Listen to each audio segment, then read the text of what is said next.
Bismillah, alhamdulillah, wassalatu wassalamu ala rasulillah wa ala alihi wa sahbihi wa man wala wa ashhadu an la ilaha illallah wahdahu la syarika lah wa ashhadu anna muhammadan abduhu wa rasuluh amma ba'd.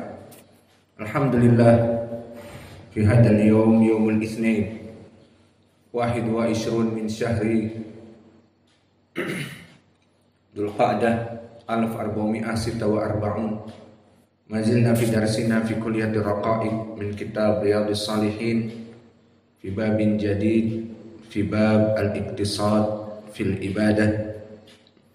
Wal an nadkhul ila hadis ar-rabi' an Abi Hurairah. Wa qabla hada falyatafaddal li ikhwanina an yusami' al-matan barakallahu fikum.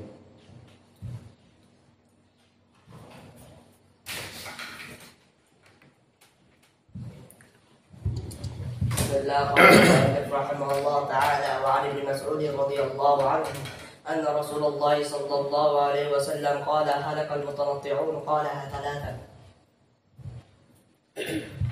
بسم الله. قال المؤلف رحمه الله تعالى وعن ابن مسعود رضي الله عنه قال رسول الله صلى الله عليه وسلم هلك المتنطعون قالها ثلاثا.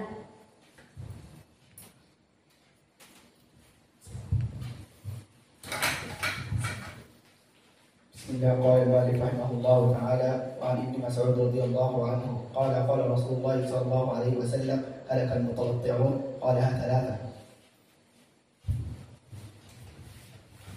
بسم الله الرحمن الرحيم. قال المؤلف رحمه الله عن عبد الله بن مسعود رضي الله عنه قال رسول الله صلى الله عليه وسلم هلك المتنطعون قالها ثلاثة. رواه مسلم. Bismillah. Qala al-mu'allif rahimahullah ta'ala wa 'an ibn Mas'ud radhiyallahu anhu qala Rasulullah sallallahu alaihi wasallam halakal mutanatti'un qalaha thalatha.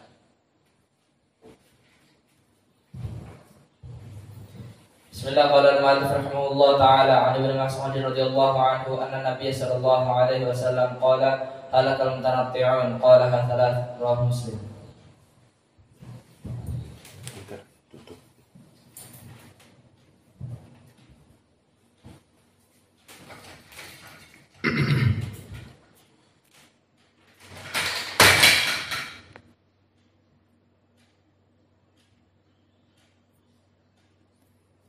Bismillah.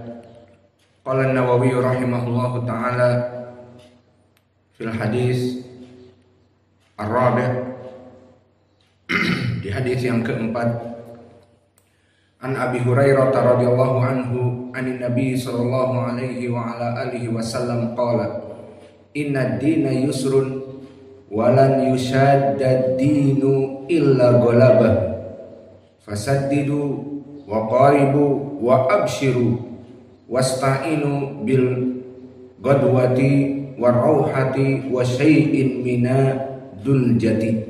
Rawahul Bukhari. Maka maknanya, berkata Rasulullah sallallahu alaihi wa ala alihi wasallam dari Abi Hurairah, inna dina yusrun, bahwa sesungguhnya agama itu sangat mudah dan dijadikan oleh Allah mudah.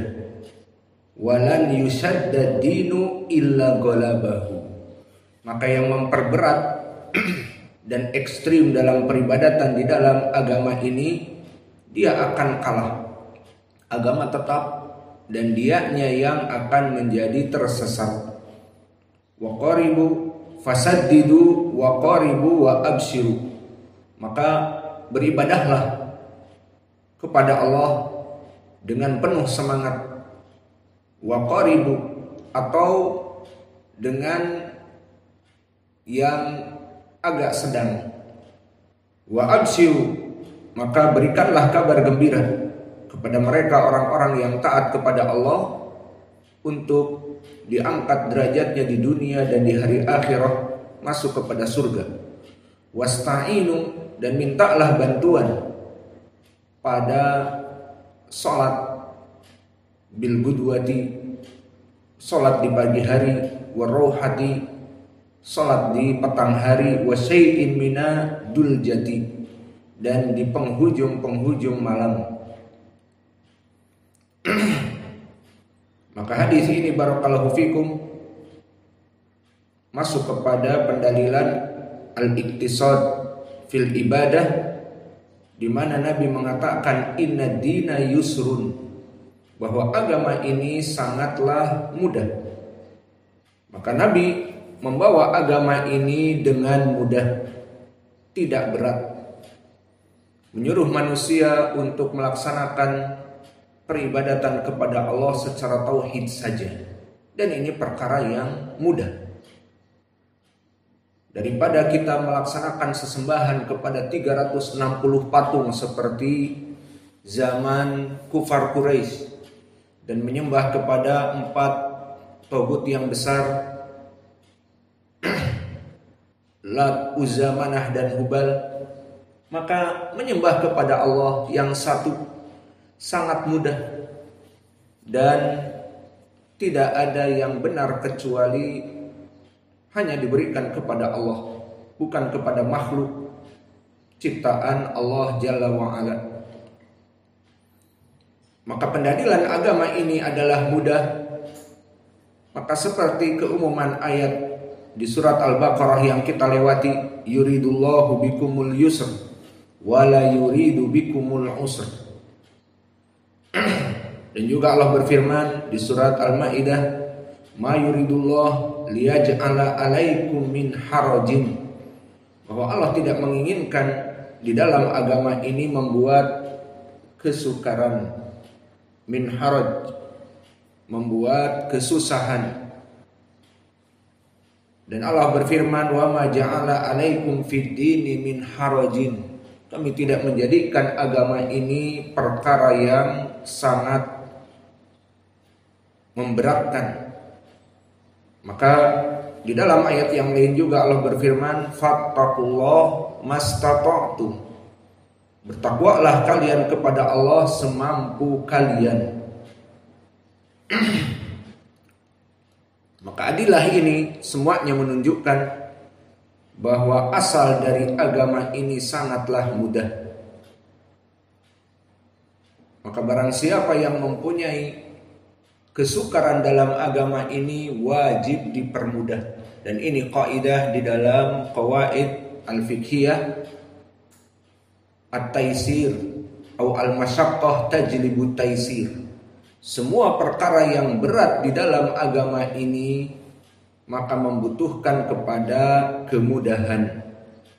Al-masyaqqah tajlibu at-taisir. Segala perkara yang memberatkan harus dipermudah. Maka contohnya naik haji dan umrah.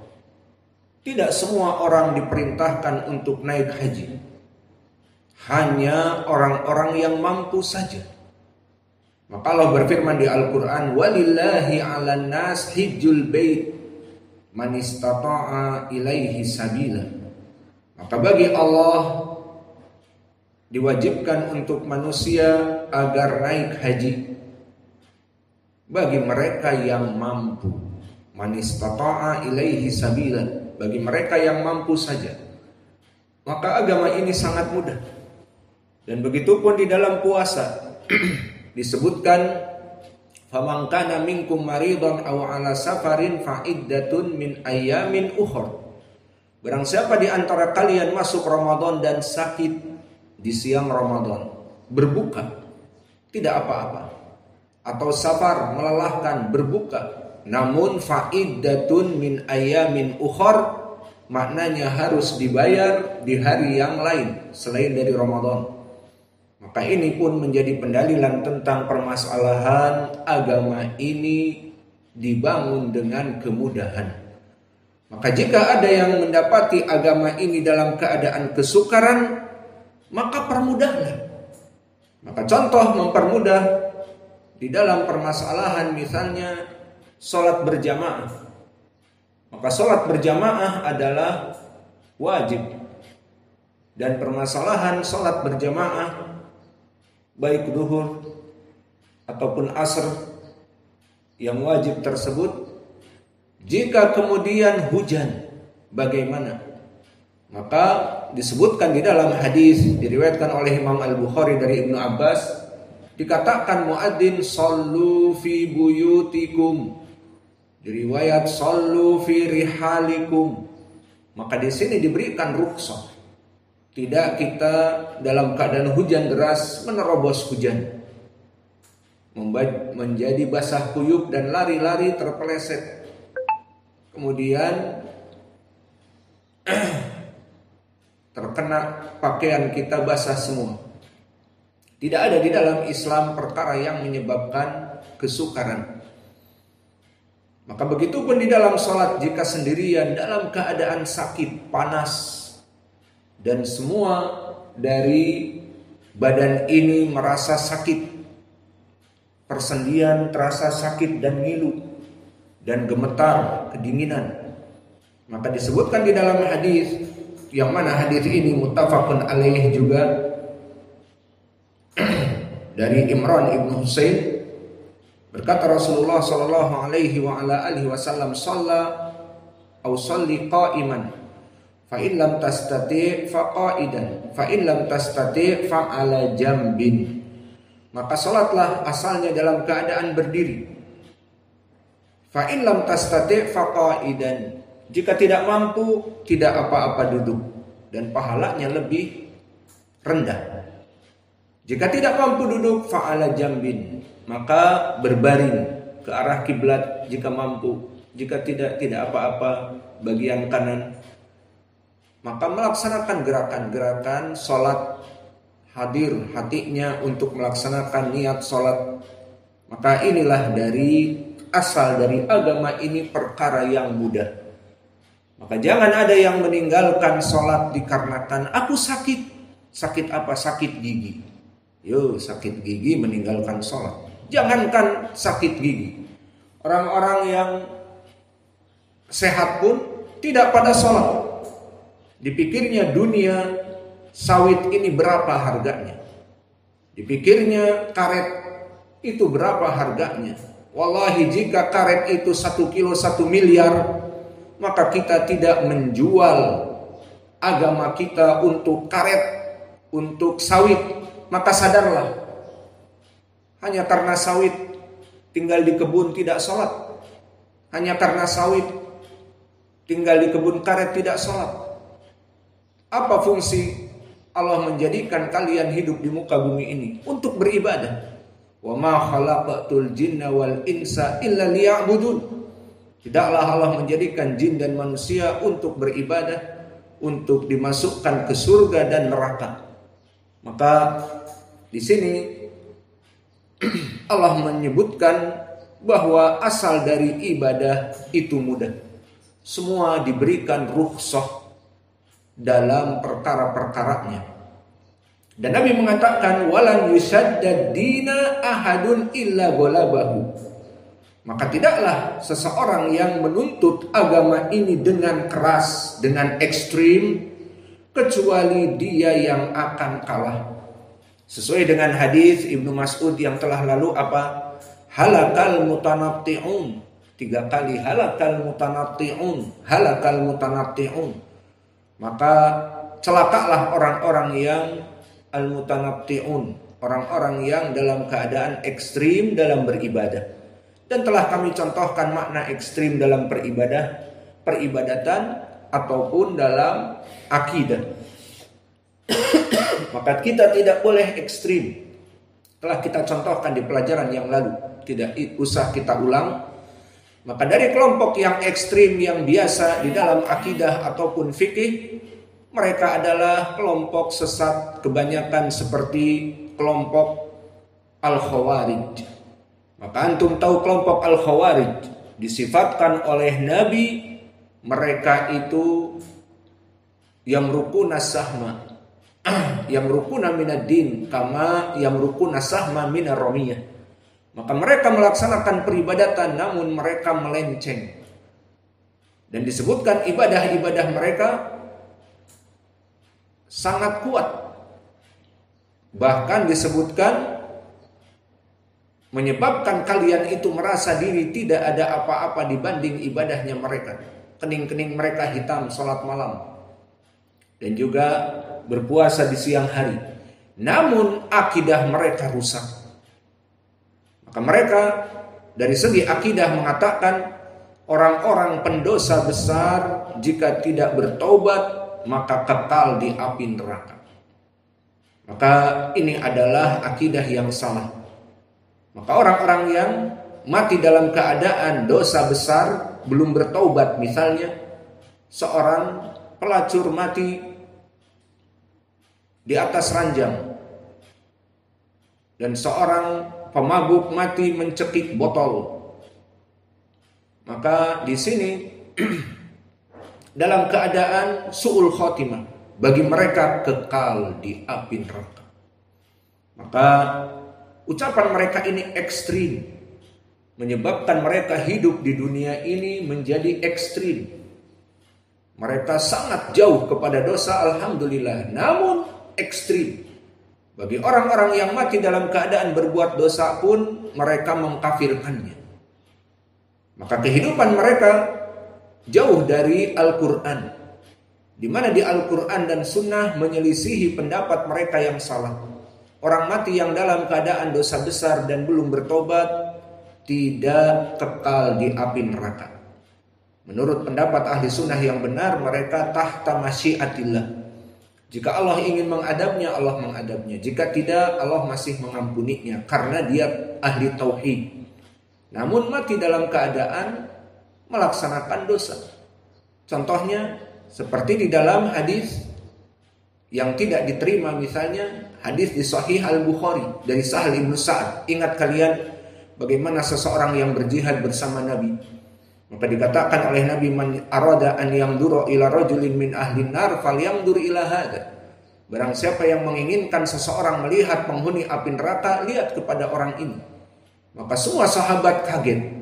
Diikutilah orang ini terus menerus dalam keadaan kebaikan. Di siang meradang menerjang berjihad bersama Nabi, dan di malam menangis salat malam. Namun disifatkan oleh Nabi penghuni neraka.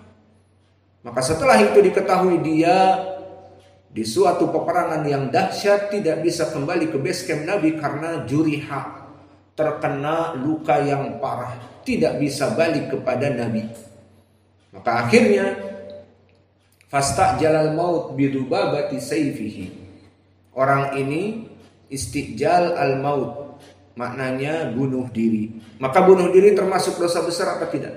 Termasuk dosa besar, dan disebutkan penghuni api neraka. Maksudnya di sini meskipun tidak kekal, Nabi mensifatkan dia masuk neraka karena dosanya tadi. Maka bantahan kepada orang Khawarij, di sana Al-Quran dan Sunnah membicarakan Allah mengampuni bisa jadi. Seperti Al-Quran misalnya, Allah berfirman, innallaha la yaghfiru an yushraka bihi wa yaghfiru ma duna dzalika liman yasha, di surat An-Nisa, bahwa Allah mengampuni orang-orang yang mati dalam keadaan tauhid, dan Allah tidak mengampuni orang-orang yang mati dalam keadaan kesyirikan, kekufuran.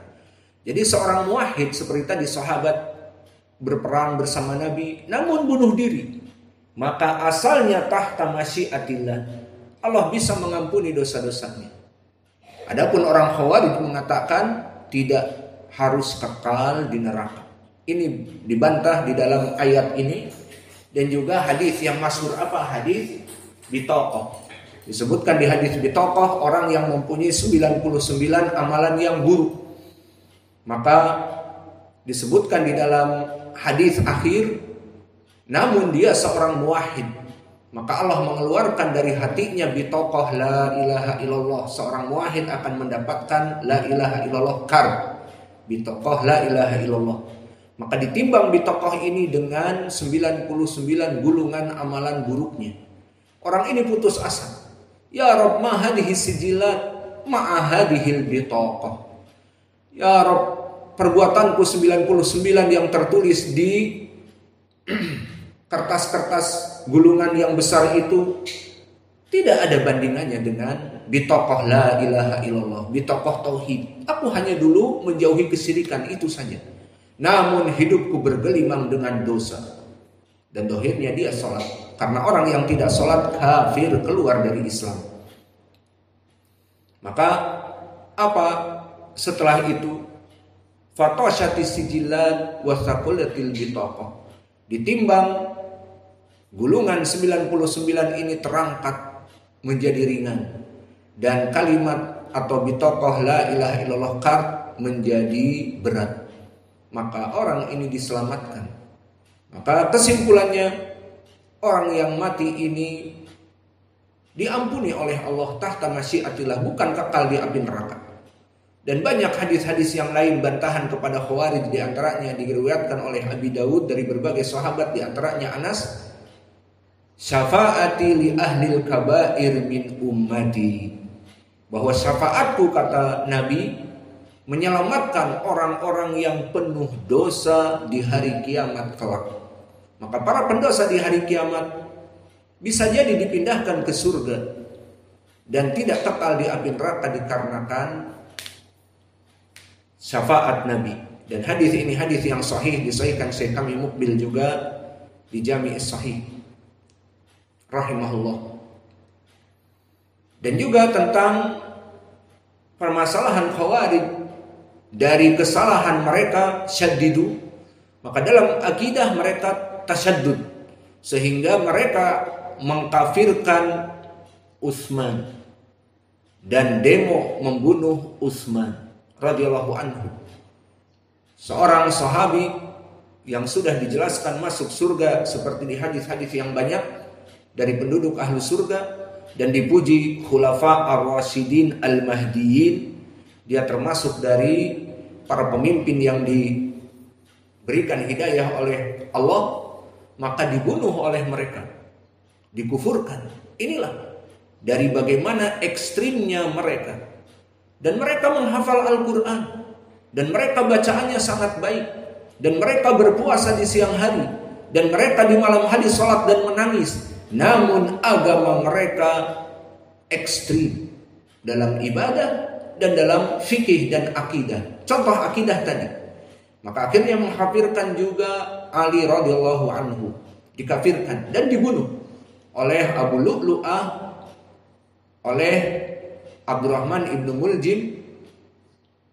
Dan Abdurrahman ibnu Muljim, jika antum rujuk kepada tarikh, maka Abdurrahman ibnu Muljim hafidul Quran. Maka orang-orang penghafal Quran, kalau akidahnya sudah Khawarij rusak, maka dia akan menjadi ekstrim, akan kalau di zaman now menjadi ISIS, membunuh kaum muslimin. Dan begitu pun dari Syekh kami Abdurrahman Al-Adni, yang menjadi mudir Fius di Aden sekarang, di tempat yang insya Allah kalian akan belajar di sana. Itu mati terbunuh 2017 sekitar itu, atau 2018. Maka mati terbunuh. Siapa yang membunuh muslim? Khawarij. Dibunuhnya kapan? Diperhitungkan oleh Khawarij ini di saat dia keluar dari rumahnya untuk sholat, seperti kita menjadi imam, keluar untuk mengajar dan sholat, menjadi imam. Di saat jalan sudah diperhitungkan berapa jalan. Di saat berjalan itulah mereka melewati dan menembak. Dan jika diketahui siapa orang yang membunuhnya ini, maka orang yang membunuhnya ini hafal Al-Quran. Qiraahnya ada di YouTube, bisa didengar. Masih ada di YouTube. Sekarang sudah ditangkap dan siap untuk disidang dan dikisos, dibunuh lagi. Namun poinnya, orang ini hafal Al-Quran, suaranya baik, bagus, orang Yaman. Namun pikirannya terpelintir dengan akidah yang gulu. Maka inilah pembahasan tentang permasalahan bahwa agama ini dijadikan dalam keadaan kemudahan. Jangan mengkafirkan kaum muslimin dan seterusnya. Maka mereka orang-orang yang sibuk dengan khilafah-khilafah yang zaman dulu misalnya DI, TII oleh Kartosuwiryo dan N11 dan yang lainnya, dan sekarang ISIS, maka mereka mengkafirkan pemerintah. Semua pemerintah dikafirkan. Disebutkan mereka togut, budak Pancasila, hamba Pancasila. Kemudian dikafirkan mulai dari pemimpin, presiden, nomor 1 sampai seterusnya. Bahkan brimob yang menjaga mereka, ataupun tentara secara umum dan polisi yang menjaga mereka dikafirkan. Alat-alat negara yang kafir. Sehingga kehidupan mereka ekstrim. Mana sholat mereka? Sholat. Bahkan sholat malam. Itu di zaman dulu, di zaman Ali radhiyallahu anhu dan Utsman, mereka sholat malam beribadah, orang-orang Khawarij itu. Namun sekarang jika kita rujuk Khawarij di Indonesia seperti yang kemarin membuat bom Bali, maka mereka tidak mempunyai jenggot dan mereka musbil dan mereka minim sekali pengetahuannya kepada agama. Maka beda didikan di zaman dulu dengan di zaman sekarang. Orang-orang di zaman dulu ahlul ibadah namun ekstrim. Dan orang-orang di zaman now bukan ahlul ibadah, bahkan hamba dunia. Mendapatkan uang-uang dari mana? Dari hasil laptop-laptop mereka yang diperiksa dan dibobol oleh para hacker pemerintah. Maka mereka mendapatkan uang-uang dari kufar, dari Switzerland dan yang lainnya. Maka yang membiayai mereka orang-orang kufar, bukan dari notabene kaum muslimin ahli sunnah, tidak ada. Maka mereka hanya sekedar boneka-boneka anak-anak kecil yang penuh semangat, yang dipergunakan untuk melaksanakan operasi-operasi bom bunuh diri ataupun operasi-operasi melaksanakan pemberontakan di mana-mana atas nama agama Islam.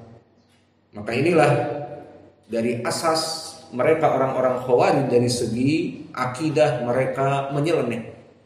Dan adapun dari segi fikih, maka mereka pun menyeleneh.